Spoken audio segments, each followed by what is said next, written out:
والصلاة والسلام على سيد الأنبياء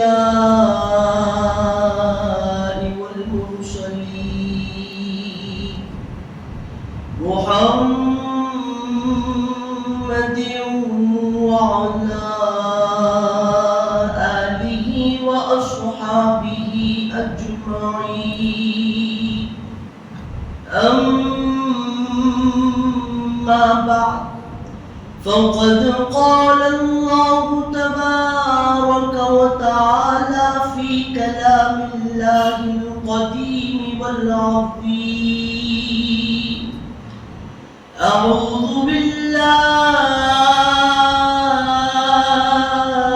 من الشيطان الرجيم. بسم الله الرحمن الرحيم. يا أيها الذين آمنوا قوا أنفسكم وأهليكم نارا وقودها الناس والحجارة عليها ملائكة غلاظ شداد. صدق الله العظيم. معزز سامعین کرام، بزرگان دین، نوجوان ساتھیوں، باہتمام اپنے گھروں میں بیٹھ کر سننے والی پردہ نشین خواتین، السلام علیکم ورحمۃ اللہ وبرکاتہ۔ اللہ تبارک و تعالیٰ کا بے انتہا فضل اور کرم ہے کہ اللہ جل وعلا نے مجھے اور آپ کو اس کا ذکر سننے اور بولنے کے لیے جمعے کے دن اس کے گھر میں بیٹھنے کی توفیق عطا فرمائی۔ سامعین محترم، آپ جانتے ہیں کہ دنیا میں کئی ہزار مذہب ہیں۔ گوگل پہ اگر سرچ کیا جائے تو وہ پورا تمام مذہبوں کو جوڑ کر ایک نتیجہ نکال کے بتاتا ہے کہ 1000 نہیں، 2000 نہیں، 4000 نہیں، 5000 نہیں، کل 10,000 دنیا میں مذہب ہے۔ گوگل کی ریسرچ کے حساب سے بتا رہا ہوں، 10,000 دنیا میں جنم لینے والے مذہب ہیں۔ اگر اللہ رب العزت چاہتا تو ہم گناہگاروں کو نعوذ باللہ اپنے دین سے ہٹا کے کسی باطل دین میں پیدا کر سکتا تھا، لیکن اللہ رب العزت نہیں چاہا۔ اللہ ہم گناہگاروں کے لیے ایسا نہیں چاہا کہ ہم ان کی طرح سورج کو دیکھیں اور کہیں کہ سورج ہمارا خدا ہے۔ اللہ ہمارے لیے ایسا نہیں چاہا کہ آسمان پہ ستارے بہت چمکتے ہیں لیکن وہ ستارے ہمارے خدا ہیں۔ اللہ ہم کو چاند کو خدا سمجھنے والا نہیں بنایا۔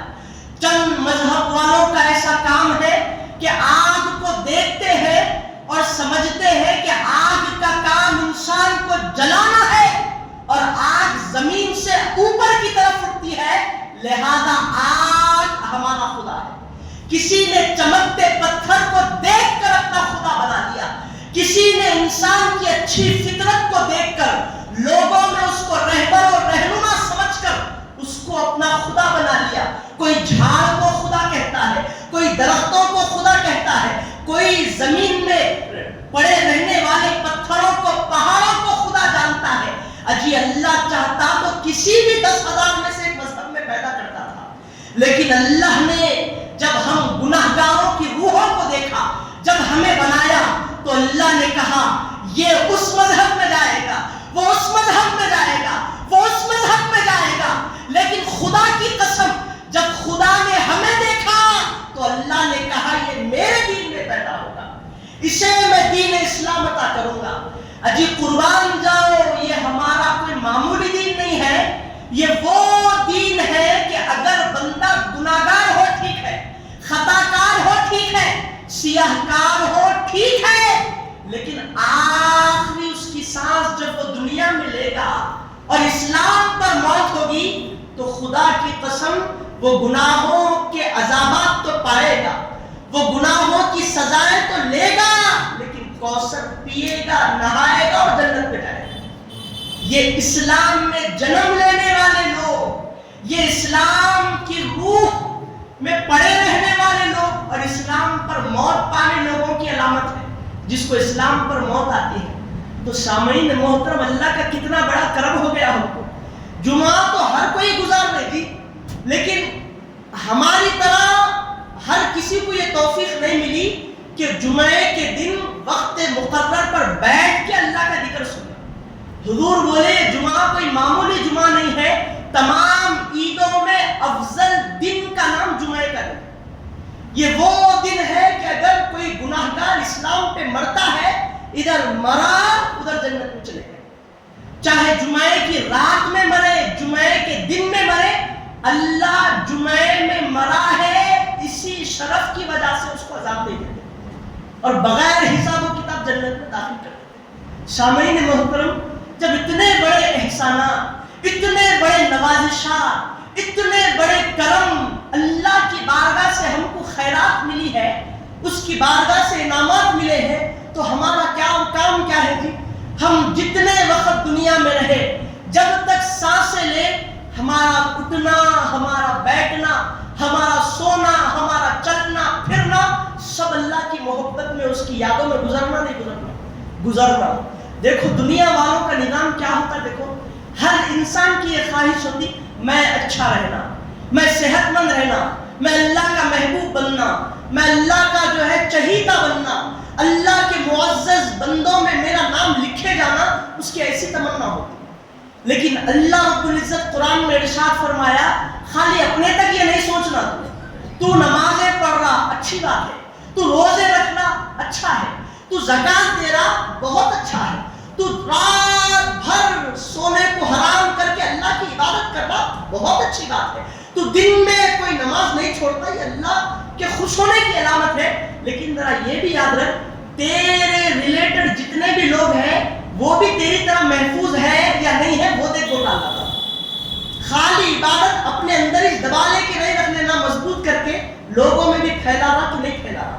سب سے پہلے شروعات اللہ بتایا، یا ایھا الذین آمنو، یہ خطاب کافروں کے لیے نہیں ہے، یہ بولنا اللہ کا مشرکوں کے لیے نہیں ہے، یہ اللہ مومنوں سے بتا رہا ہے، بول رہا ہے، اے وہ لوگوں جو ایمان کا دم بھرتے ہیں، جو اپنے آپ کو مسلمان کہتے ہیں، جو خدا کی وحدانیت پر ایمان لاتے ہیں، جو خدا کے رسول کو اپنا نبی کہتے ہیں، اپنے دل میں ایمان کی حرارت جگاتے ہیں، سنو، قوا انفسکم واہلیکم نارا، تم خود بھی دوزخ کی آگ سے بچو اور اپنے اہل و عیال کو بھی دوزخ کی آگ سے بچاؤ۔ والحجارۃ علیہا ملائکۃ، وہ آگ سے اپنے آپ کو بچاؤ جس کا ایندھن لوگ اور پتھر بنے تھے، جس کو بھڑکانے کے لیے انسان جب آگ کو بھڑکاتا تو لکڑیوں کے ذریعے سے، کاغذوں کے ذریعے سے، چند چیزوں کے ذریعے سے آگ کو بھڑکاتا، لیکن اللہ بول رہا اس کا ایندھن، اس کو بھڑکائے جانے والی چیز پتھر ہوں گے اور انسان ہوں گے۔ ایسی آگ سے خود بھی بچو اور گھر والوں کو بھی بچاؤ۔ عزیزان محترم، تو اولاد کی تربیت کے بارے میں اپن اچھے ہو جانا، حضور فرمائے کہ اہلیکم میں تمہاری بیوی بھی آتی، تمہارے بچے بھی آتے۔ تو حضور پاک علیہ السلام فرمائے کہ تم خود اچھے ہو جاؤ اور تمہارے ذریعے سے تم اپنی اولاد کو بھی اچھا بناؤ۔ وہ انسان کہ جو اپنی اولاد کی اچھی تربیت نہیں کرتا، اگر کل کے دن اس کی اولاد بڑی ہوگی، قوم میں جب جائے گی، اگر وہ اولاد اس لڑکے کے ذریعے سے کسی قوم کا نقصان ہوگا، کسی لوگوں کو تکلیف پہنچے گی، چاہے وہ دینی تکلیف ہو یا دنیاوی تکلیف ہو، اگر اس لڑکے کے ذریعے سے کسی قوم کو تکلیف پہنچتی ہے یا اللہ کے دین کی حرمت ہوتی ہے، تو اس کو تو عذاب پہنچے گا ہی پہنچے گا۔ حضور فرمائے کہ اس کے گناہوں اور اس کے وبال کی پوچھ اس کے سرپرست کو بھی ہوگی، اس کے ماں باپ کو بھی اس کی پوچھ ہوگی۔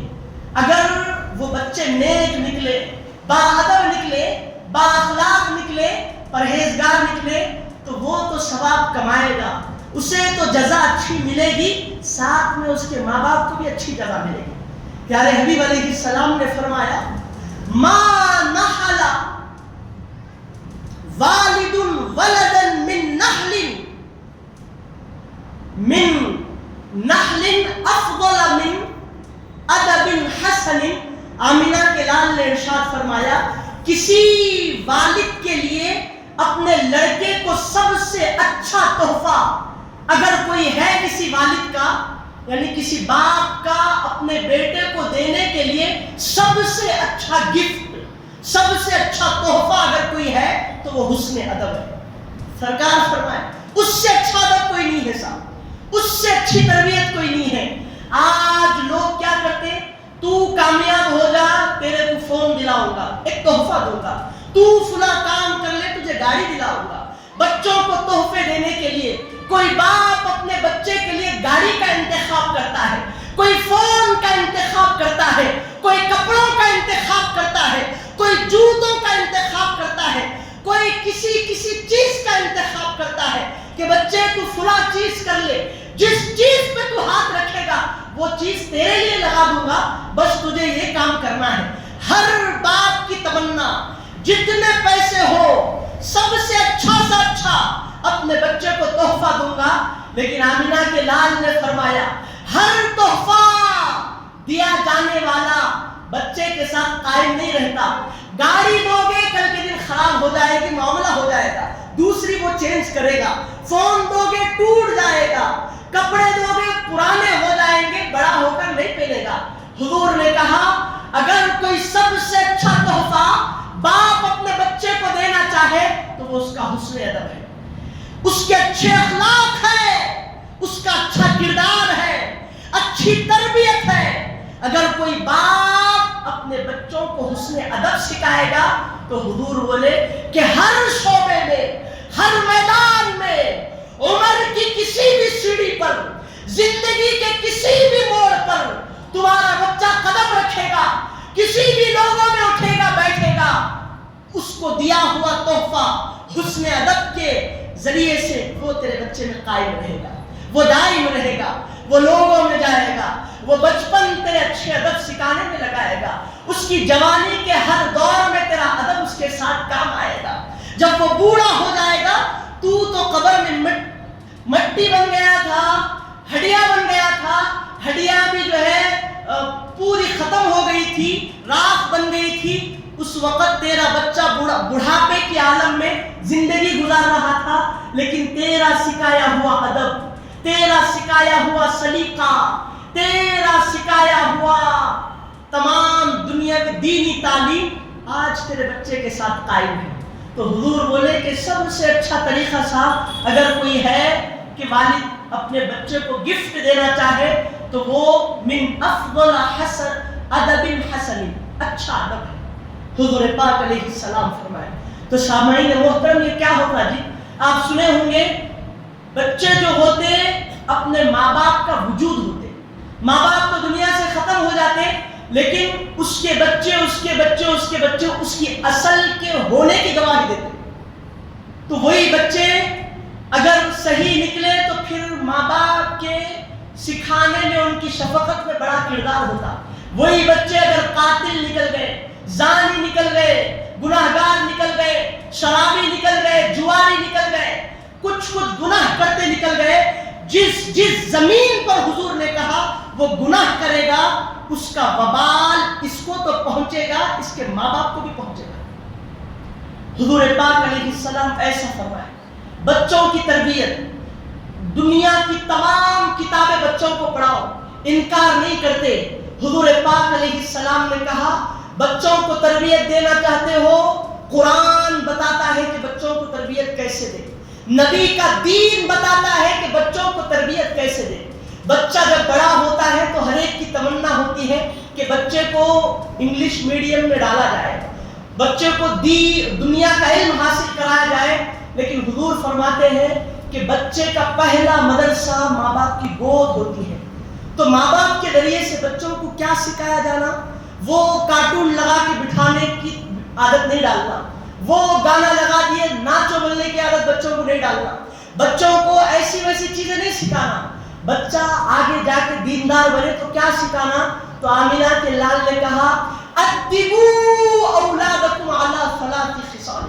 لوگوں اگر چاہتے ہو کہ اپنی اولاد کو فرما بردار بناؤ، اگر تم چاہتے ہو کہ اپنی اولاد کو دیندار بناؤ، اگر چاہتے ہو کہ تمہاری اولاد اللہ کی عبادت کرے، ساری زندگی اللہ کی فرما برداری حاصل کرے، اگر چاہتے ہو کہ تمہارے بچوں کا دین بھی اچھا رہے، دنیا بھی اچھی رہے، دنیا میں بھی آرام سے زندگی گزارے، جب قبر میں جائے گا تو ہمیشہ رہنے والی جو زندگی ہوگی، جو عالم ہوگا، وہاں سکون سے رہے، تو 3 چیزیں اپنے بچوں کو سکھاؤ، 3 چیزوں کی تربیت اور اس کی تعلیم اپنے بچوں کو دو.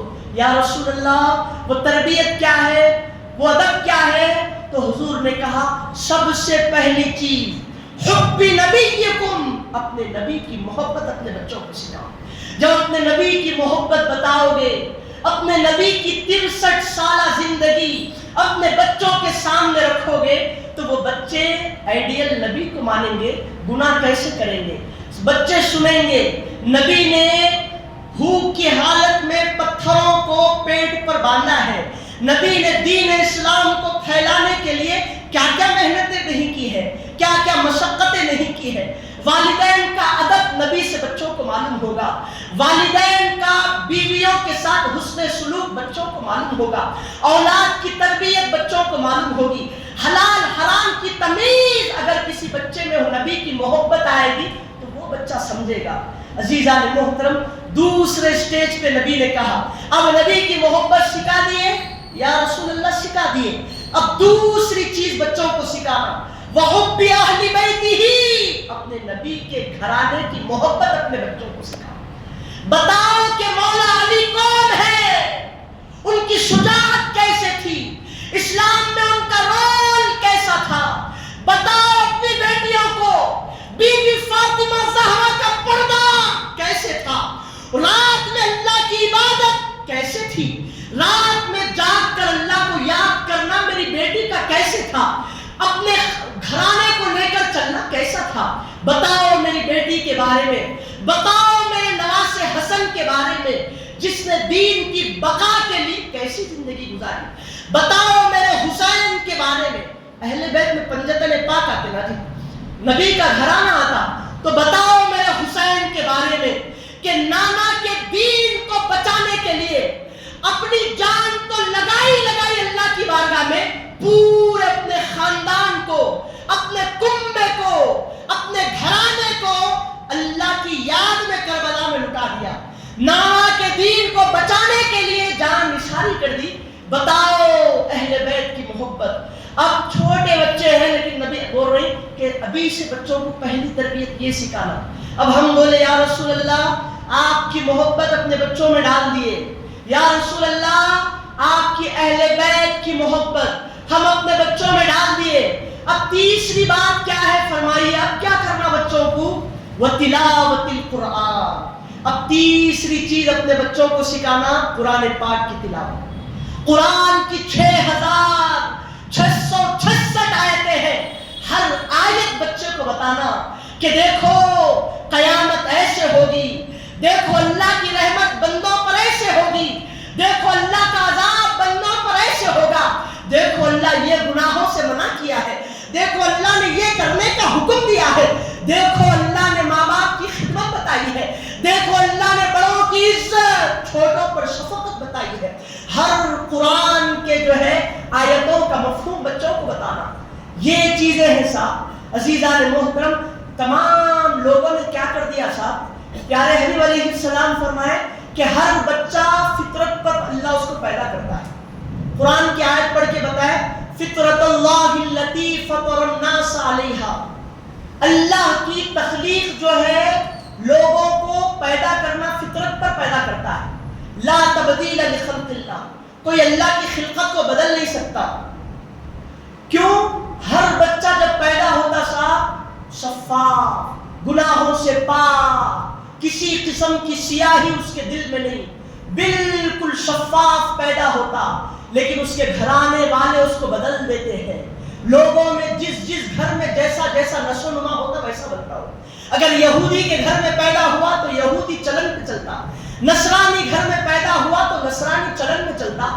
کسی بھی غیر خدا کو ماننے والے لوگوں میں پیدا ہوا تو وہی کافر مشرک نجومی بن کے جو ہے پیدا ہوتا.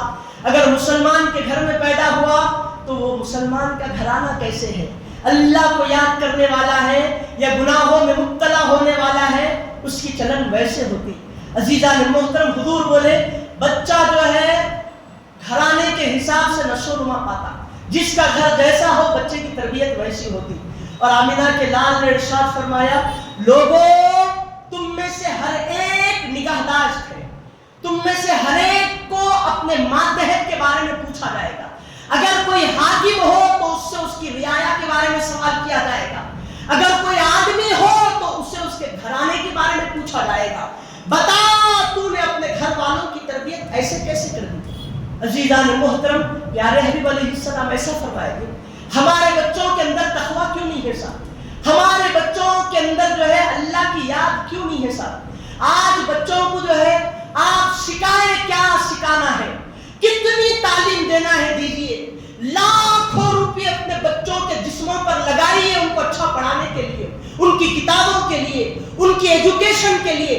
انجینئر بنانا ہے دل کھول کے بنائیے، ڈاکٹر بنانا ہے آپ کو اسلام منع نہیں کرتا، پائلٹ بنانا ہے آپ بنائیے، جہاز چلانے والا بنانا ہے آپ بنائیے. اسلام کسی ہنر کو حلال ذریعے سے کرنے کی منع نہیں کرتا، اسلام کرنے کی اجازت دیتا ہے. لیکن ایسا نہ ہو کہ آپ کے پڑھانے اور بچے کی پڑھنے کے آڑ میں اللہ کا کوئی حق چھن جائے، اللہ کے حقوق کی کوئی تلافی ہو جائے. اتنا بھی بچوں کو دنیا میں الجھائیے مت، اتنا بھی بچوں کو دنیاوی محبتوں کے سمندر میں غرق مت کر دیجئے کہ بچہ دنیا والوں میں رہ کر، دنیا کی زیب و زینت کا لبادہ اوڑھ کر، انگریزوں کے بنائے ہوئے اصول پر عمل کر کے جب ماں باپ بوڑھے ہو جاتے تو انگریزوں کا اصول ہے کہ اولڈ ایج ہوم میں ماں باپ کو منتقل کر دیا جائے، بوڑھوں کے گھر میں ڈال دیا جائے ماں باپ کو. اتنی بھی اچھی تعلیم مت کو دو سال، بچوں کو ایسی تعلیم دو دنیا تو وہ حاصل کرے، آسمان کی بلندیوں تک جائے، سریا کی بلندیوں تک جائے، لیکن جب پلٹ کے دیکھے بوڑھے ماں باپ ہو تو 15ویں پارے کی اس آیت کو پڑھے جس میں اللہ فرماتا ہے کہ ماں باپ یا ان میں سے کوئی ایک بڑھاپے کی عمر کو پہنچ جائے تو بچوں کا یہ فریضہ ہے کہ ماں باپ کا بازو بننا، ماں باپ کی لاٹھی بننا. وَلَا تَقُولُوا لِوَالِدَيْهِ أُفٍّ لَكُمَا. اجی بڑی عمر کو پہنچ گئے، غلطیاں ہو سکتی ہیں، بغیر وجہ کے جھڑک سکتے ہیں، کچھ سمجھ میں نہیں آتا، چیزیں بھول کے بلا وجہ پکار سکتے ہیں. ایسے موڑ پر، ایسی سچویشن پر اف لکما، خبردار اپنے ماں باپ کو اف بھی نہیں بولنا. اگر اف بھی بول دیا تو سارے اعمال غارت ہو جاتے، برباد ہو جاتے. ولا تجہرہما، خبردار ان کو جھڑکنا نہیں. غلطی تیری ہونے دو، ان کی غلطی ہونے دو، تیری غلطی نہ ہو، لیکن پھر بھی وہ بڑی عمر کو پہنچ گئے، ان کو جھڑکنا نہیں. وَقُلْ لَهُمَا قَوْلًا كَرِيمًا. اے اللہ کرنا کیا؟ شفقت سے بات کرنا، نرمی سے بات کرنا، محبت میں بات کرنا. وَقُلْ رَبِّ ارْحَمْهُمَا كَمَا رَبَّيَانِي صَغِيرًا. ان کی خدمت کرنا، اور جب تنہائی میں آتا دعا کرتا اپنے لیے نہیں کرنا. وَقُلْ لَهُمَا، اور ان بوڑھے ماں باپ کے لیے اللہ سے بولنا، اے اللہ میرے والدین پر رحم فرما. اے اللہ کیسا رحم، جیسا بچپن میں وہ مجھ پر شفقت کرتے تھے، بڑی بڑی غلطیوں کو معاف کرتے تھے، اے اللہ بھول چوک ہو جائے تو ٹال دیتے تھے، جیسا انہوں میری حفاظت کرے. اے اللہ بڑھاپے میں شاید ان سے غلطیاں ہوں گی، لیکن اے اللہ ان کے بوڑھی حالت کو دیکھ کر ان پر رحم فرما. میں کیا بتایا تھا؟ اتنا تعلیم دو، سریا کی بلندیوں تک بچوں کو پہنچا دو، لیکن جب پلٹ کے دیکھے تو قرآن کی یہ آیت آنا، وہ انگریزوں کا اصول لے آنا کہ اولڈ ایج ہوم میں بچوں کو ڈلوا. عزیزان محترم، ایسی تربیت قرآن کہتا ہے کہ اپنے بچوں کو. آج ہم کیا کر دیے جی، کوئی ہمارا بچہ وقت ختم ہو گیا، آخری 2 باتیں کہہ کر اپنی گفتگو کو ختم کرتا ہوں. ہم کیا کر دیے جی، ہم بچوں کو دنیاوی تعلیم میں اتنا مصروف کر دیے. ہم ٹھیک ہے عبادتوں میں نہیں ہے، ہمارے بچے بھی عبادتوں میں نہیں ہیں.